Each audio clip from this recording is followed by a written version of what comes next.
Everyone welcome to my YouTube channel. हम लोग पढ़ रहे हैं फेजेस ऑफ टीचिंग या स्टेजेस ऑफ टीचिंग, यानी शिक्षण की जो अवस्थाएं हैं।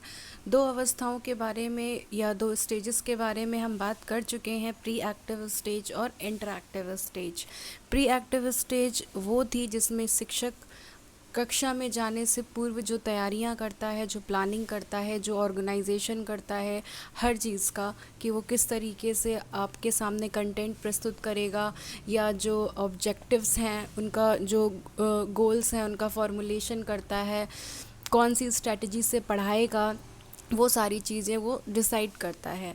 इंटरेक्टिव स्टेज में हमने बात की थी कि क्लासरूम के अंदर जाने के बाद वहाँ से जो क्रियाएं शुरू होती हैं, शिक्षक और छात्र के मध्य जो अंतःक्रिया होती है, वो अंतःक्रिया वाली स्टेज थी। उसमें कौन से एक्शंस परफॉर्म कर रहा था टीचर, तो कक्षा के आकार की अनुभूति के बारे में बात की थी हमने कि सबसे पहले जब टीचर जाता है तो जो क्लास में कौन से बच्चे कहाँ बैठे, इन सारी चीज़ों के बारे में, कक्षा के आकार के बारे में।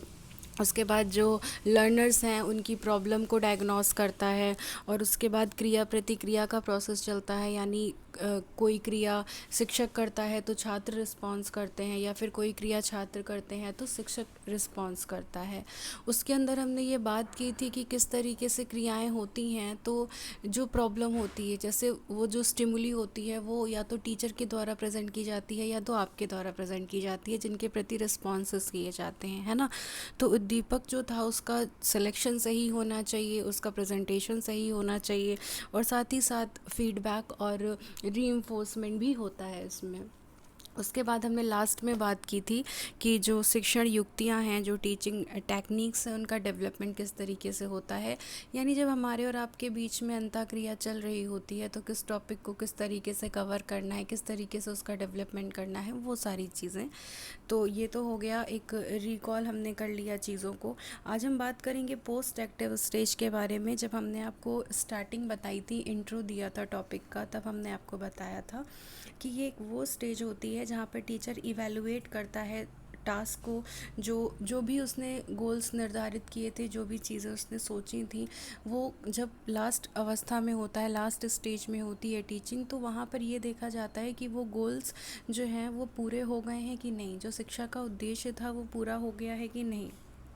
तो इवैल्यूएशन किस पर बेस्ड होता है, गोल्स पर बेस्ड होता है, ठीक है। और for evaluating various evaluations methods are used by the teacher. जब आप मूल्यांकन को डिटेल में पढ़ेंगे तो वहाँ पर आपने डिटेल में हर मेथड के बारे में जाना होगा कि इवैल्यूएशन के कितने सारे मेथड्स होते हैं। तो ये भी ज़रूरी है कि एक एप्रोप्रिएट मेथड सेलेक्ट किया जाए, कि मुझे ओरल टेस्ट लेना है, रिटन टेस्ट लेना है, या मैं कोई प्रैक्टिकल कंडक्ट कराऊंगी, मैं किस तरीके से इवैल्यूएशन करूंगी, इस चीज़ का भी निर्धारण पहले ही कर लिया जाता है।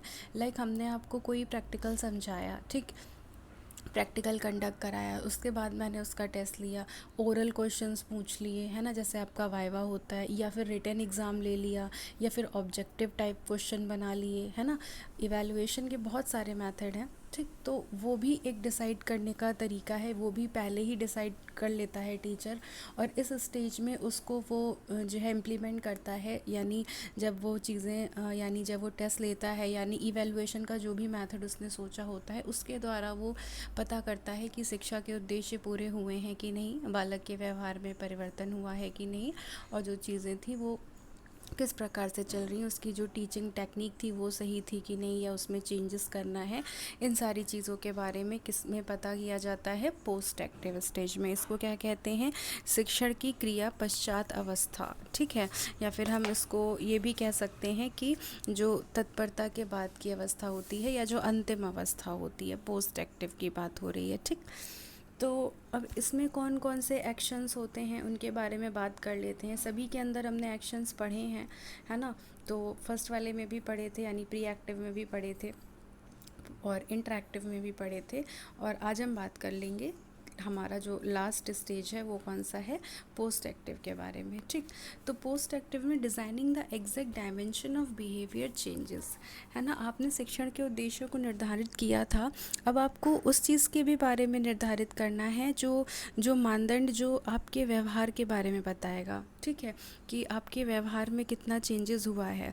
तो इसलिए शिक्षक जो है वो छात्रों के वास्तविक व्यवहार की तुलना अपेक्षित व्यवहार से करके मूल्यांकन करता है। आपका वास्तविक व्यवहार इस टॉपिक को पढ़ाने से पहले जो है, ठीक, और पढ़ाने के बाद जो परिवर्तन हुआ है वो उनकी क्या करता है, तुलना करता है।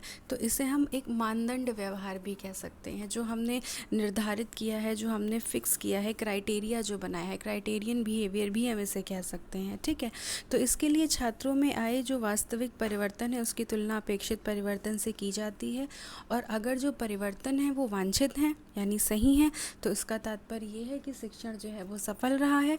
और अगर जो हमारा शिक्षण है वो असफल होगा, तो यानी बच्चों में वांछित परिवर्तन नहीं आए होंगे, और साथ ही साथ हमें उद्देश्य जो हमने निर्धारित किए थे वो भी पूरे नहीं हुए होंगे। ठीक, selecting appropriate device and technique, ये भी हमने आपको बताया कि इवैल्यूएशन करने के लिए कौन सा मेथड, कौन सी टेक्निक आपने यूज़ की है या कौन सी टेक्निक आप यूज़ करेंगे, इस चीज़ का भी चयन करना होता है।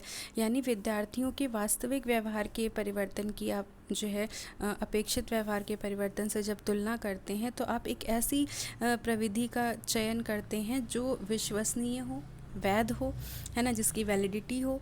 ठीक है, तो इन सभी पक्षों को ध्यान में रखते हुए मूल्यांकन की जो टेक्निक है वो सेलेक्ट की जाती है। इसके बाद है changing the strategies in terms of evidence gathered, जो प्राप्त परिणाम हैं उनके आधार पर निर्धारित किया जाता है कि शिक्षण नीतियों में परिवर्तन होना है या नहीं होना है।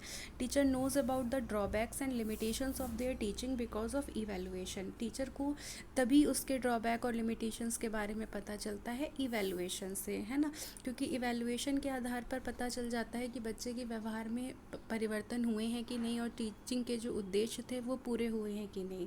तो अगर नहीं पूरे हुए हैं, दैट मीन्स टीचर को इम्प्रूव करनी है टीचिंग पॉलिसीज़, कंपोजिशंस, मेथड्स। ठीक है, और makes them more effective by gathering evidence about the evaluation. फिर उसको सारी चीज़ें के बारे में जो है, जो ड्रॉबैक्स हैं, जो लिमिटेशंस हैं, जिस वजह से टीचिंग सक्सेसफुल नहीं रही, उन चीज़ों के बारे में पता करना है, और उसके बाद दोबारा से जो अपने मेथड्स हैं, जो स्ट्रेटजीज़ हैं, उसको चेंज करना है।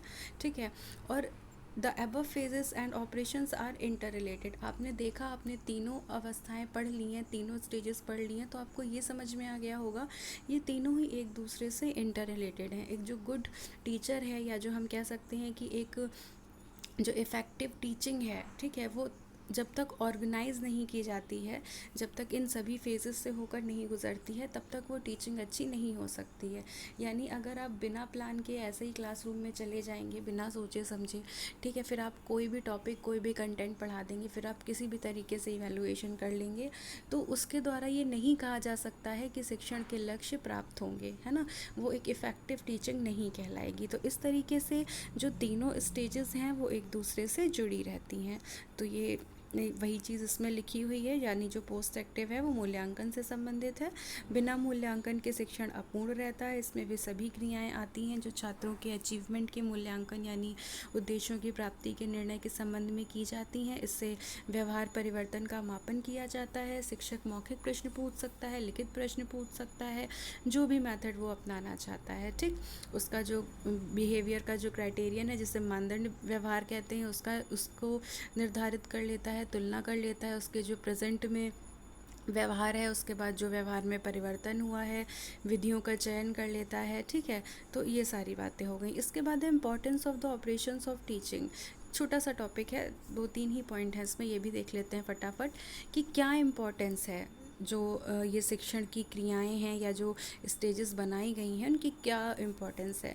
तो प्रशिक्षण संस्थानों में शिक्षण के कार्यों का ज्ञान देने से छात्राध्यापकों को विशिष्ट रूप में ये जानकारी हो जाती है कि उन्हें कक्षा में प्रवेश करने के पूर्व, प्रवेश करने के बाद और उसके बाद कौन सी क्रियाएं करनी है ना।